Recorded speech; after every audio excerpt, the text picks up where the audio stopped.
Su Yan. All right, Su Yan's going to be our next speaker, and just want to let you know a little bit about Su Yan before she steps on in front of the camera. Su Yan inspires leaders to drive transformation, to motivate teams, and enhance performance in an ever-changing business landscape. As an adjunct professor at a top 10 world-ranked university, global board director, and the first female chairperson of the Singapore Institute of Directors, SID, she brings first-hand experience from academic, boardroom, and C-suite conferences, corporate events, and leadership retreats. Ladies and gentlemen, let's put our hands together for Su Yan Wong. Thank you so much, Raymond. It's been such a treat this morning being able to listen and learn from so many other individuals. I'm going to start with a story here. It was nearly 6 hours after setting off from base camp at midnight, and it was still pitch black. Every inch of my body, except for my eyes, was shielded from the elements. And my fashion statement, I was wearing 7 layers on top. Because at the summit of Kilimanjaro, temperatures at night plunged to minus 25 degrees Celsius at this time of the year. So illuminated by only the dim glow of my headlamp, which you can see in this picture, all I could see were the hiking boots of the person in front of me. And all I could hear was the crunch of gravel underfoot. And all I could feel was the constant throbbing in my head. All I could do was to concentrate on my breathing. Breathe in, breathe out. The thing is that when you're at 5,000 meters in altitude, the effective amount of oxygen in the air is roughly half of what we're used to at sea level. So breathing feels like sipping air through a cocktail straw.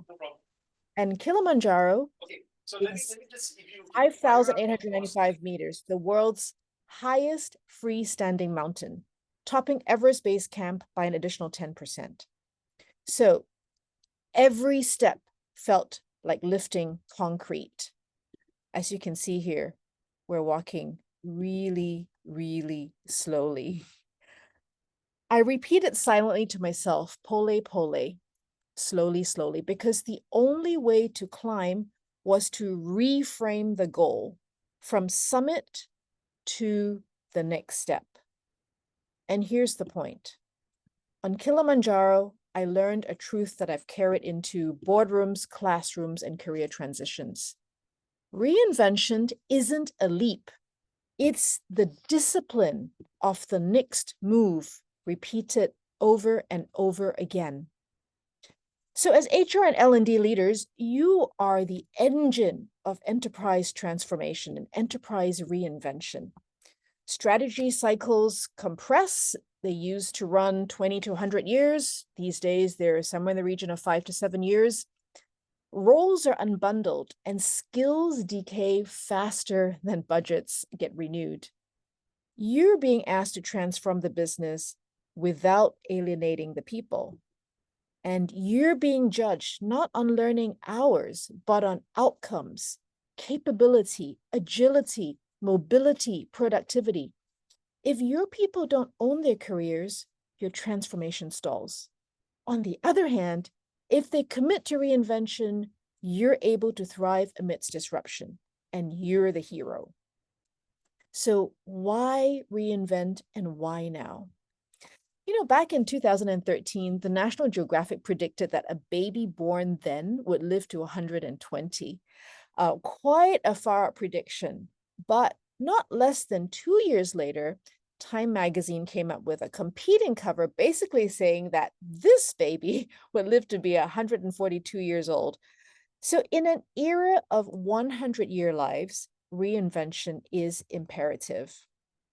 The post-industrial revolution model of live, work, and play in sequence was such that we would go to school, we would pick a field of study, and at the end of the period we would say, "Woohoo, I have graduated.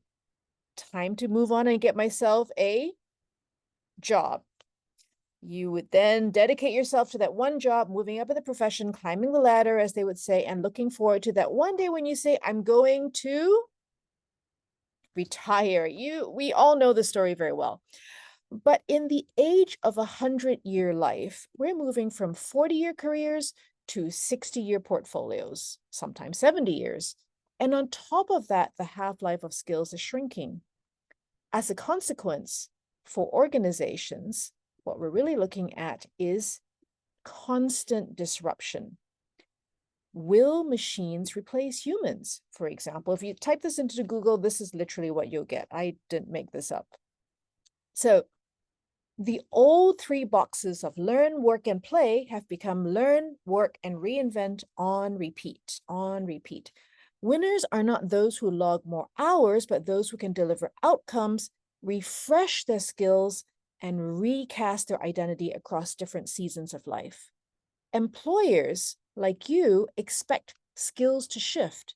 The question is, how do you prepare your current workforce for the future? Not more courses, not more content, but more ownership. So I will partner with you to strengthen the reinvention quotient of your workforce by inspiring your colleagues to own their careers. And what does this mean? I think the first step is really to overturn assumptions. Challenge conventional wisdom. How many times have you heard somebody say, oh, we've never done that before, or we've done that before, worse, right? And it didn't work. Or, oh, I can't do that, or they can't do that, right? So how do we overturn these assumptions and foster a growth mindset? Second, how do we widen the toolkit? Shift the mindset, but they need to learn new skills. So how do you stay relevant? How do you get them to stack adjacent capabilities and build skills that travel across roles as you integrate technology and the human connection in your organization to deliver value to your customers? And 3, how do you nurture resilience in your workforce to help them embody the fact that progress beats perfection, right? So my lens is simple. It's really to connect talent practice to performance by drawing on, number 1, my personal reinvention journey, and number 2, the work I've done over the past 3 decades, helping to transform many of the world's largest and most innovative and complex organizations. You see, I started out as a musician. That's me over there. I think I must have been about 4. I graduated with a music degree. I performed with orchestras. And then I closed that chapter, reinvented myself, and moved into the business world. Had the privilege of advising, leading organizations, connecting technology, strategy, leadership, and organization development. And then when I shifted from operating P&L roles to board service and teaching, I once again rewired my professional identity. I overturned assumptions, building a portfolio career before it became fashionable, to be honest.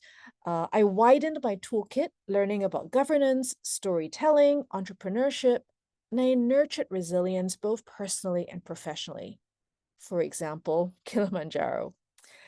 Now, this cycle has powered every subsequent season, and I'm so grateful for the opportunity to champion this message around the world with intimate audiences and mega stages alike. And in 2020, I launched the Remarkable Reinventors community to help professionals redesign their next chapter. So when we work together, be it a 45-minute keynote, a retreat for your top leadership team, or an extended intervention, it is really a partnership. The first step is really, how do we align on your objectives? Then, how do we actually then bring in the business context? Every organization operates in a different context, and it is my role to understand what your operating environment in, given the multitude of industries that you might be in, connect that into your desired outcomes for your people. We then move to co-designing whatever it is we'll be working on, whether again, it's a keynote or a workshop or a retreat, and then I strive to deliver and delight. My focus really is on helping your colleagues embrace the reinvention journey so that they can support your business as it evolves. Back to Kilimanjaro, reinvention isn't a leap.